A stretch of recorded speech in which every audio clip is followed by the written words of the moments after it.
Justement, on va voir un test d'effort cœur parce que parfois, eh bien, peut-être d'ailleurs l'avez-vous fait, on fait des épreuves d'effort dans l'idée, après tout, j'ai 50 ans, j'ai envie de reprendre un petit peu d'activité cet été, de faire du tennis ou allez, tiens, du tennis de table, ou du beach volley, allez, du volley sur la plage.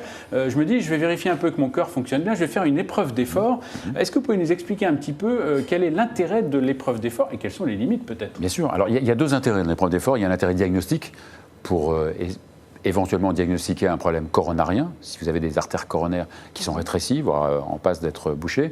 Et puis la deuxième fonction aussi de l'épreuve d'effort, c'est aussi d'apprécier votre profil physique à l'effort, pour savoir comment votre cœur répond à l'effort, si vous avez des troubles de l'électrocardien pendant l'effort, comment vous récupérez, si la tension ne monte pas trop, ne redescend pas trop vite après l'effort. Donc l'épreuve d'effort, elle a vraiment deux actions. La première, c'est évidemment le diagnostic d'un problème coronarien, c'est très important. Et puis ensuite, une fois qu'on a éliminé ça, l'épreuve d'effort peut être utile aussi pour apprécier donc, votre profil cardiaque à l'effort. Très important. Je crois, l'ECG ne suffit plus. Enfin, de moins en moins, on fait de plus en plus. On avait vu une échographie. De plus en plus, l'échographie est faite en parallèle. Vous pouvez nous la commenter un peu ou pas? Si vous arrivez à voir. Bien sûr. Allez-y, c'est la place, ce sera plus simple. Elle a disparu. Alors, on fait aussi maintenant ce qu'on appelle des échographies de stress. Hein. Voilà, donc on voit, là, on voit bien sûr le cœur se contracter. Là, c'est du ralenti. Hein. Tout ce qui est noir. Le cœur, sinon, c'est très ralenti, sinon il faut poser un pacemaker. Donc tout le cœur se contracte, d'abord les oreillettes, ensuite les ventricules. C'est le mien, donc si vous avez quelque chose à m'annoncer, vous attendez après l'émission. Je vous dirai ça après, justement.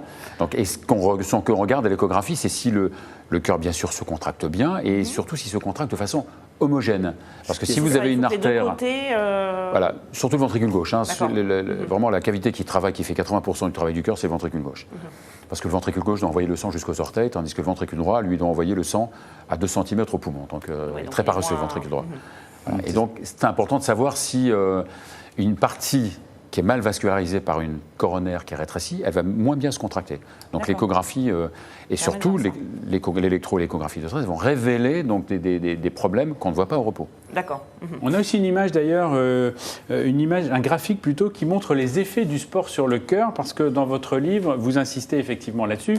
Le cœur, la voici. Le cœur, alors bien sûr, le sang arrive aux poumons, le sang veineux qui n'est pas oxygéné, et ensuite dans les poumons, on se charge d'oxygène, part au cœur. Mais ensuite, qu'est-ce qui se passe quand on fait du sport par rapport au battement cardiaque habituel?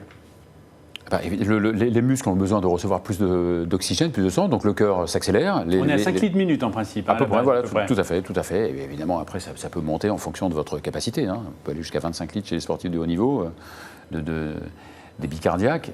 Mais le cœur, donc, pour pouvoir amener tout cet oxygène aux muscles, donc le cœur s'accélère, les vaisseaux artériels donc, se dilatent pour amener le plus possible d'oxygène.